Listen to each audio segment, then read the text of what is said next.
Hi friends, ನಮಸ್ತೆ ಎಲ್ರಿಗೂ. ರಜನಿ ಅಡುಗೆ ಮನೆ ಚಾನಲ್ಗೆ ತಮ್ಮೆಲ್ಲರೂ ಕೂಡ ಸ್ವಾಗತ. ಇವತ್ತಿನ ವಿಡಿಯೋದಲ್ಲಿ ಚಪಾತಿ, ದೋಸೆ, ಪೂರಿ ಜೊತೆಗೆ ಒಂದೊಳ್ಳೆ ಕಾಂಬಿನೇಷನ್ ಆಗಿರುವಂಥ ಸೈಡ್ ಡಿಶ್ ಮಾಡೋದನ್ನು ತೋರಿಸ್ಕೊಡ್ತಾ ಇದ್ದೀನಿ. ಮೊದಲಿಗೆ ನಾನಿಲ್ಲಿ 1 ಕಪ್ ಆಗುವಷ್ಟು ಕಾಬೂಲ್ ಕಡಲೆನ 6 ರಿಂದ 7 ಗಂಟೆಗಳ ಕಾಲ ಚೆನ್ನಾಗಿ ನೆನೆಸಿಟ್ಕೊಂಡಿದ್ದೀನಿ. ಅಥವಾ ನೀವು ಬೆಳಗ್ಗೆ ಮಾಡ್ತೀರಾ ಅಂದರೆ ರಾತ್ರಿ ಪೂರ್ತಿ ನೆನೆಸಿಟ್ಕೊಳ್ಬೋದು. ಇವಾಗ ನೆನೆಸಿಟ್ಕೊಂಡಿರುವಂಥ ಕಾಬೂಲ್ ಕಡಲೆನ ಕುಕ್ಕರ್ ಒಳಗಡೆ ಸೇರಿಸ್ಕೊಳ್ತಾ ಇದ್ದೀನಿ. ನಂತರ ಇದಕ್ಕೆ ನೀರನ್ನು ಕೂಡ ಹಾಕ್ಕೊಳ್ತಾ ಇದ್ದೀನಿ. ಜಾಸ್ತಿ ನೀರನ್ನು ಹಾಕೊಳ್ಳೋದಕ್ಕೆ ಹೋಗಬೇಡಿ, ಕಡಲೆ ಮುಳುಗುವಷ್ಟು ನೀರನ್ನು ಮಾತ್ರ ಸೇರಿಸ್ಕೊಳ್ಳಿ. ಯಾಕೆಂದರೆ ಈ ನೀರನ್ನು ನಾವು ಗ್ರೇವಿಗೆ ಉಪಯೋಗಿಸೋದ್ರಿಂದ ಜಾಸ್ತಿ ನೀರನ್ನು ಹಾಕ್ಕೊಂಡ್ರೆ ವೇಸ್ಟ್ ಆಗಿಬಿಡುತ್ತೆ. ಹಾಗಾಗಿ ನಂತರ ಇದಕ್ಕೆ ರುಚಿಗೆ ತಕ್ಕಷ್ಟು ಉಪ್ಪನ್ನು ಕೂಡ ಸೇರಿಸ್ಕೊಂಡು ಕುಕ್ಕರ್ ಲಿಡ್ನ ಕ್ಲೋಸ್ ಮಾಡಿ 2 ವಿಸಲ್ ಕೂಗಿಸ್ಕೊಳ್ಳೋಣ. ಇದು ವಿಸಲ್ ಆಗುವಷ್ಟರಲ್ಲಿ ಇದಕ್ಕೆ ಬೇಕಾಗಿರುವಂಥ ಮಸಾಲಾನ ರೆಡಿ ಮಾಡ್ಕೊಂಡು ಬರೋಣ. ಮೊದಲಿಗೆ ಒಂದು ಪ್ಯಾನ್ಗೆ 2 ಸ್ಪೂನ್ ಅಷ್ಟು ಎಣ್ಣೆನ ಹಾಕ್ಕೊಳ್ತಾ ಇದ್ದೀನಿ. ಎಣ್ಣೆ ಸ್ವಲ್ಪ ಬಿಸಿಯಾಗಿದ್ದ ನಂತರ ಇದಕ್ಕೆ ಈರುಳ್ಳಿನ ಸೇರಿಸ್ಕೊಳ್ತಾ ಇದ್ದೀನಿ. 2 ಮೀಡಿಯಮ್ ಸೈಜ್ ಈರುಳ್ಳಿನ ಈ ರೀತಿಯಾಗಿ ಸ್ವಲ್ಪ ದಪ್ಪವಾಗಿ ಕಟ್ ಮಾಡಿಕೊಂಡು ಸೇರಿಸ್ಕೊಳ್ತಾ ಇದ್ದೀನಿ. ಹಾಕೊಂಡು ಇದನ್ನು ಚೆನ್ನಾಗಿ ಫ್ರೈ ಮಾಡ್ಕೊಳ್ಳೋಣ. ಜೊತೆಗೆ ಸ್ವಲ್ಪ ಉಪ್ಪನ್ನು ಕೂಡ ಸೇರಿಸ್ಕೊಳ್ತಾ ಇದ್ದೀನಿ, ಈರುಳ್ಳಿ ಬೇಗ ಫ್ರೈ ಆಗಲಿ ಅಂತ. ನಂತರ ಟೇಸ್ಟಿಗೋಸ್ಕರ ಇದಕ್ಕೆ ಒಂದು 2 ಹಸಿಮೆಣಸಿನಕಾಯಿನ ಹಾಕ್ಕೊಳ್ತಾ ಇದ್ದೀನಿ. ಹಾಕೊಂಡು ಇದನ್ನು ಕೂಡ ಚೆನ್ನಾಗಿ ಫ್ರೈ ಮಾಡ್ಕೊಳ್ಳೋಣ. ಈರುಳ್ಳಿ ಸ್ವಲ್ಪ ಕಲರ್ ಚೇಂಜ್ ಆಗಿದ ನಂತರ ಇದಕ್ಕೆ ಟೊಮೊಟೊನ ಸೇರಿಸ್ಕೊಳ್ತಾ ಇದ್ದೀನಿ. ಒಂದು 3 ಮೀಡಿಯಮ್ ಸೈಜ್ ಟೊಮೊಟೊನ ಕಟ್ ಮಾಡಿ ಸೇರಿಸ್ಕೊಳ್ತಾ ಇದ್ದೀನಿ. ಚಿಕ್ಕ ಸೈಜ್ ಆದರೆ ಒಂದು 4 ಟೊಮೊಟೊ ತಗೊಳ್ಳಿ. ನಂತರ ಇದಕ್ಕೆ ಒಂದು 10 ರಿಂದ 12 ಗೋಡಂಬಿನ ಹಾಕ್ಕೊಳ್ತಾ ಇದ್ದೀನಿ. ನಿಮ್ಮ ಹತ್ರ ಗೋಡಂಬಿ ಇಲ್ಲ ಅಂತ ಹೇಳಿದರೆ ಒಂದು 2 ಟೇಬಲ್ ಸ್ಪೂನ್ ಅಷ್ಟು ಹುರುಗಡ್ಲೆನ ಹಾಕ್ಕೊಳ್ಬೋದು. ನಂತರ ಇದಕ್ಕೆ 1 ಟೇಬಲ್ ಸ್ಪೂನ್ ಅಷ್ಟು ಕಸೂರಿ ಮೆಥಿನೂ ಕೂಡ ಸೇರಿಸ್ಕೊಳ್ತಾ ಇದ್ದೀನಿ. ಕಸೂರಿ ಮೆಥಿ ಹಾಕೊಳ್ಳೋದ್ರಿಂದ ಒಂದು ಒಳ್ಳೆ ಫ್ಲೇವರ್ ಬರುತ್ತೆ, ಗ್ರೇವಿ ಮಾತ್ರ ತುಂಬಾ ಚೆನ್ನಾಗಿರುತ್ತೆ. ಇವಾಗ ಇವಿಷ್ಟನ್ನು ಕೂಡ ಚೆನ್ನಾಗಿ ಮಿಕ್ಸ್ ಮಾಡ್ಕೊಳ್ತಾ ಫ್ರೈ ಮಾಡ್ಕೊಳ್ಳೋಣ.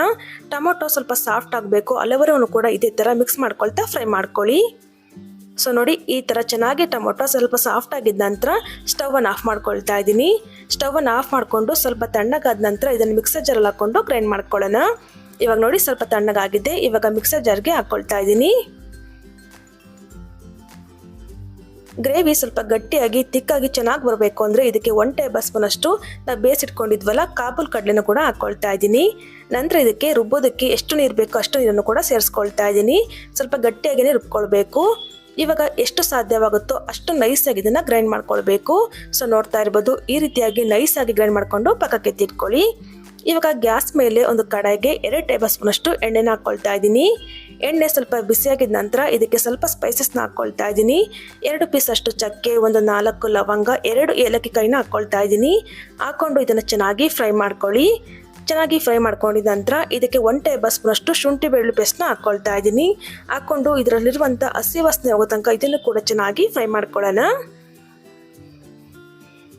ನೋಡಿ, ಈ ಥರ ಚೆನ್ನಾಗಿ ಫ್ರೈ ಮಾಡ್ಕೊಂಡಿದ್ದ ನಂತರ ಇದಕ್ಕೆ ಒಂದು 1/4 ಟೀ ಸ್ಪೂನ್ ಅಷ್ಟು ಅರಿಶಿನ ಪುಡಿನೂ ಕೂಡ ಸೇರಿಸ್ಕೊಳ್ತಾ ಇದ್ದೀನಿ. ಉರಿನ ಮಾತ್ರ ಕಡಿಮೆ ಇಟ್ಕೊಂಡು ಇದೆಲ್ಲ ಚೆನ್ನಾಗಿ ಫ್ರೈ ಮಾಡ್ಕೊಳ್ಬೇಕು. ಹಾಗೆಯೇ ಫ್ರೆಂಡ್ಸ್, ನಿಮ್ಮ ಹತ್ರ ಒಂದು ರಿಕ್ವೆಸ್ಟ್ ಮಾಡ್ಕೊಳ್ತಾ ಇದ್ದೀನಿ. ಯಾರನ್ನ ನಮ್ಮ ಚಾನಲ್ನ ಸಬ್ಸ್ಕ್ರೈಬ್ ಮಾಡ್ಕೊಳ್ದೆ ನೋಡ್ತಾ ಇದ್ದರೆ ದಯವಿಟ್ಟು ಸಬ್ಸ್ಕ್ರೈಬ್ ಮಾಡಿಕೊಂಡು ಪಕ್ಕದಲ್ಲಿ ಕಾಣ್ತಕ್ಕಂಥ ಬೆಲ್ಲೈಕನ್ನು ಕೂಡ ಕ್ಲಿಕ್ ಮಾಡಿ. ಈ ಥರ ಚೆನ್ನಾಗಿ ಫ್ರೈ ಮಾಡ್ಕೊಂಡಿದ್ದ ನಂತರ ಇದಕ್ಕೆ 1 ಟೇಬಲ್ ಸ್ಪೂನ್ ಅಷ್ಟು ಅಚ್ಕಾರದ ಪುಡಿನ ಸೇರಿಸ್ಕೊಳ್ತಾ ಇದ್ದೀನಿ. ನಾವು ಆಲ್ರೆಡಿ ಖಾರಕ್ಕೆ ಒಂದು 2 ಹಸಿಮೆಣಸಿನಕಾಯಿನೂ ಕೂಡ ಸೇರಿಸ್ಕೊಂಡಿದ್ದೀವಿ, ಹಾಗಾಗಿ ನೋಡ್ಕೊಂಡು ಹಾಕ್ಕೊಳ್ಳಿ. ಜೊತೆಗೆ 1 ಟೇಬಲ್ ಸ್ಪೂನ್ ಅಷ್ಟು ಚಿಕನ್ ಮಸಾಲನೂ ಕೂಡ ಹಾಕ್ಕೊಳ್ತಾ ಇದ್ದೀನಿ. ನೀವೇನಾದರೂ ವೆಜ್ ಅವರಾಗಿದ್ದರೆ 1 ಟೇಬಲ್ ಸ್ಪೂನ್ ಅಷ್ಟು ಧನಿಯಾ ಪುಡಿನ ಹಾಕ್ಕೊಳ್ಳಿ. ಮಸಾಲೆ ಎಲ್ಲ ಚೆನ್ನಾಗಿ ಫ್ರೈ ಮಾಡ್ಕೊಂಡಿದ್ದ ನಂತರ ನಾವೇನು ರುಬ್ಬಿಟ್ಕೊಂಡಿದ್ವಲ್ಲ ಆ ಒಂದು ಮಸಾಲನ ಸೇರಿಸ್ಕೊಳ್ತಾ ಇದ್ದೀನಿ. ಉರಿನ ಕಡಿಮೆ ಇಟ್ಕೊಂಡು ಇದನ್ನು ಚೆನ್ನಾಗಿ ಫ್ರೈ ಮಾಡ್ಕೊಳ್ಬೇಕು. ಒಂದು 2 ರಿಂದ 3 ನಿಮಿಷ ರೀತಿಯಾಗಿ ಚೆನ್ನಾಗಿ ಮಿಕ್ಸ್ ಮಾಡ್ಕೊಳ್ತಾ ಫ್ರೈ ಮಾಡ್ಕೊಳ್ಳಿ. ನಂತರ ಮಿಕ್ಸಿ ಜಾರ್ ತೊಳ್ಬಿಟ್ಟು ಸ್ವಲ್ಪ ನೀರನ್ನು ಕೂಡ ಹಾಕ್ಕೊಳ್ತಾ ಇದ್ದೀನಿ. ಹಾಕ್ಕೊಂಡು ಚೆನ್ನಾಗಿ ಒಂದ್ಸಲ ಮಿಕ್ಸ್ ಮಾಡ್ಕೊಳ್ಳೋಣ. ಚೆನ್ನಾಗಿ ರೀತಿಯಾಗಿ ಮಿಕ್ಸ್ ಮಾಡ್ಕೊಂಡಿದ್ದ ನಂತರ ನಾವು ಕಡಲೆಕಾಳನ್ನ ಬೇಯಿಸಿರುವಂಥ ನೀರನ್ನು ಇಟ್ಕೊಂಡಿದ್ವಲ್ಲ ಅದೇ ನೀರನ್ನು ಇದಕ್ಕೆ ಉಪಯೋಗಿಸ್ಕೊಳ್ತಾ ಇದ್ದೀನಿ. ನಂತರ ಬೇಯಿಸಿರುವಂಥ ಕಡಲೆನೂ ಕೂಡ ಹಾಕ್ಕೊಳ್ತಾ ಇದ್ದೀನಿ. ಇವಾಗ ಇದಕ್ಕೆ ರುಚಿಗೆ ತಕ್ಕಷ್ಟು ಉಪ್ಪನ್ನು ಹಾಕ್ಕೊಂಡು ಚೆನ್ನಾಗಿ ಒಂದ್ಸಲ ಮಿಕ್ಸ್ ಮಾಡ್ಕೊಳ್ಳೋಣ. ನೋಡಿಕೊಂಡು ನಿಮಗೆ ಗ್ರೇವಿ ದಪ್ಪವಾಗಬೇಕು ತೆಳುವಾಗಬೇಕು ನೋಡಿಕೊಂಡು ನೀರನ್ನು ಅಡ್ಜಸ್ಟ್ ಮಾಡ್ಕೊಳ್ಳಿ. ನಾನಿಲ್ಲಿ ಸ್ವಲ್ಪ ತೆಳುವಾಗಿ ಇಟ್ಕೊಂಡಿದ್ದೀನಿ. ಸ್ವಲ್ಪ ಬೆಂದ ನಂತರ ಇನ್ನು ಸ್ವಲ್ಪ ಗಟ್ಟಿ ಆಗುತ್ತೆ. ನೋಡಿ, ಈ ರೀತಿಯಾಗಿ ಚೆನ್ನಾಗಿ ಮಿಕ್ಸ್ ಮಾಡಿಕೊಂಡು ಒಂದು ಲಿಡ್ಡನ್ನು ಕ್ಲೋಸ್ ಮಾಡಿ ಒಂದು 5 ರಿಂದ 6 ನಿಮಿಷದನ್ನ ಚೆನ್ನಾಗಿ ಬೇಯಿಸ್ಕೊಳ್ಬೇಕಾಗತ್ತೆ.